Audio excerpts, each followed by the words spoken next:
चुनाव जरूर होते रहते हैं, लेकिन भूपेश बघेल के घर में ईडी तब तो नहीं जाती जब उत्तर प्रदेश में चुनाव हो रहे होते हैं। उनके घर में ईडी तभी जाती है जब छत्तीसगढ़ में चुनाव हो रहे होते हैं और कुछ घंटे बाकी रह जाते हैं। उसके बाद ईडी नहीं है भूपेश बघेल के पीछे। सच्चाई है ना। चुनाव के समय कितना हाइप क्रिएट किया गया था, हम लोग भी चर्चा कर रहे थे, बात कर रहे थे।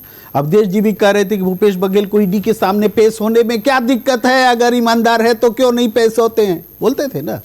तो ये बात तो किसी के भी साथ कही जा सकती। आप ईमानदार हैं तो पेश होने में क्या दिक्कत है। हम ईमानदार हैं इसीलिए हमारे पास में ईडी आने लगी है। ये एकदम उलट गया है सीन। क्यों उल्टा है? ईडी को शक्तिशाली बनाया गया है। एक ऐसी शक्ति दी गई है कि जिसके बाद जिसको वो पकड़ लेगी उसी का दायित्व होगा कि उसके ऊपर जो केस है वो साबित करे, वो खुद निर्दोष है वो साबित करे। ईडी का दायित्व तो नहीं है कि वो दोषी उसको साबित करे। इतना अधिकार उसको दे दिया गया। नेचुरल जस्टिस के अगेंस्ट है कि आप हमको पकड़ के हम ही से मेरे खिलाफ में सबूत मांगते हैं और सबूत आपके पास नहीं होता है, उसके बाद भी पकड़ के लगातार तब तक समन देते रहेंगे, बुलाते रहेंगे, आप ही से आपके खिलाफ बोलवाएंगे। नेचुरल जस्टिस के खिलाफ है। लेकिन ये सशक्त बनाया गया है ईडी को। उसके बाद ईडी का अतीत देख लीजिए।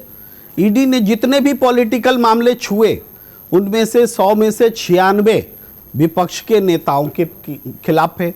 और कितने को कन्विक्ट किया? 0.8% के से भी थोड़ा कम है। यानी कन्विक्शन नहीं है, केवल समन और पूछताछ है, और वो भी सिर्फ विपक्ष के नेताओं के खिलाफ। तो ईडी का मतलब हो गया है एक ऐसा, क्योंकि जो ईडी का मतलब हो गया एक ऐसी संस्था जिसका इस्तेमाल इस रूप में किया जाए दहशत फैलाने में। आज आप झारखंड में हेमंत सोरेन का केस देख लीजिए। जमीन की खरीद फरोख्त का ही तो मामला है। मान लीजिए कि सेना की जमीन है, किसी ने सरकारी लोगों ने गलत तरीके से बेच दिया, खरीद फरोख्त किया, बंदर बांट हुई, यही सब तो मामला है। इसकी जांच सीबीआई क्यों नहीं कर सकती?